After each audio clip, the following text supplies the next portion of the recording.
So we're heading to room 715. We give you a room tour of a split level prestige room at the hotel. We're not going to be staying in this room, are we? No, we're moving rooms, so we'll tell you why as we go through the tour. So come into the room, that's the outside door, and then you have a little like hallway, which is quite a big space really. Actually, it'd have been better to keep the bags out here, I think. Yeah, I think we were just so knackered because we got Yeah. back so late because we got in the room like really late at night. And then you come from the hallway straight into the bathroom. Okay, so what products have we got? Elemental Herbology. There's a hairdryer. And you've got toilets. The shower's nice. Yeah, the shower's powerful. Got a big shower. It's not a rainfall shower. No. But it's actually really powerful and the Yeah. water's really hot. Quite modern, yeah. I enjoyed the shower. You also come through this other door here, which is from the same hallway. What I like about that is that, I mean, there wasn't any noise from the hotel, but you can shut both doors, and then you've got two doors between yourself and the actual corridor, which makes a big difference. And sometimes in hotels you don't get that. It's good. There's like a living area starting here with the mini bar, which is included. So we had 2 waters in the minibar and then some beers and cokes to refill it if you use it. Yeah. So one of you can have a Coke, one of you can have a Sprite. One can have a still water, one can have sparkling. Yeah. And then there's like a coffee machine as well, which we didn't get to use. Yeah. No. And there's some nuts. And then 2 coffee cups. Oh, I think we'll take those with us. One to the next room. Yeah, because then you And can we got have one each. One each. Oh yeah, wardrobes. There's a wardrobe this side with a few 6 coat hangers. Quite slim. Slim. And then this side there's place for t-shirts. And inside there is a safe. One thing is the room. I don't want to complain, but the room is quite hot. Like. It's really Yeah, hot. I thought they were supposed to have air conditioning, but it doesn't seem to have any controls No. anywhere. There's a thermostat upstairs. It's got a fairly okay standard old TV. You pull the TV out like this, which is quite good. Yeah. It's got a desk if you want to work at a desk. 2 chairs, you have 1 footstool, and then a lamp in between a little table, and then a desk here, and that's the window which you can open. Outside the window is not much of a view.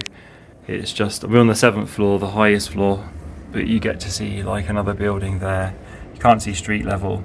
This room was really noisy because of the youth hostel next door. Yeah, they're like out quite late laughing and stuff. It reminded me of like when we've gone other city breaks, we're just not used to it, are we? So John's now at the foot of the stairs. This is a spiral staircase that goes up to the sleeping area, which you can see up there. He's now transcending the stairs, or ascending the stairs, I should say. So as you get to the top of the stairs, you've got a TV at the top. Again, it's similar to downstairs, so you think you can pull it out like that. And it faces a bit awkward position where it is. Okay, but we're not really watching TV anyway. This is the bed space. It's quite dark up here. There's no windows. Quite low eaves. Yeah, so if you look up here, for both of us it's quite low. Getting around to the other side of the bed was quite tricky, partly because of this radiator. So not only is the radiator making it really narrow, but this little thermostat sticks out, so it's hard to actually get around in the night. In terms of sockets, quite useful. So got a socket either side of the bed, and then there's a little hole in the table so you can pull your cable through. Hello. Hello. So, it's quite cute in a way, isn't it, to have these 2 different areas. it's quirky, isn't it? And then this is where the drama happened. So this is a reconstruction. So it's hard in the night coming down. Yeah, I thought the bathroom would be upstairs, but it wasn't. It's coming down. Everything's brown. And then you get to here, and this is the problem. So the step here, there's also a really dark area. Where's another step that's the same colour almost. And I think that's where you tripped, isn't it? I think it's because like... Don't show me. Yeah, I think it's because here, all the way down, you're using your right foot to go down. And then the last step, you have to swap to your left foot. But in the night, where you can't see, so Yeah.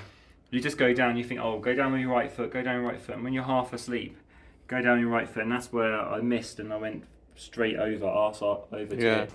And so, here's the injury. It's not that bad, but... It doesn't look that bad, but you couldn't walk at first. Got a bit of swelling around and bruising, like you can't really see, but it's hard to see. I don't want to take my sock off, but No. it is painful, but it isn't terrible. No, so for that reason, we're going to move room. And they're really, really good on reception, weren't they? Amazing. Like, we went there and just explained what happened and could we move to another room. and they managed to find us another room that doesn't have like a spiral staircase in.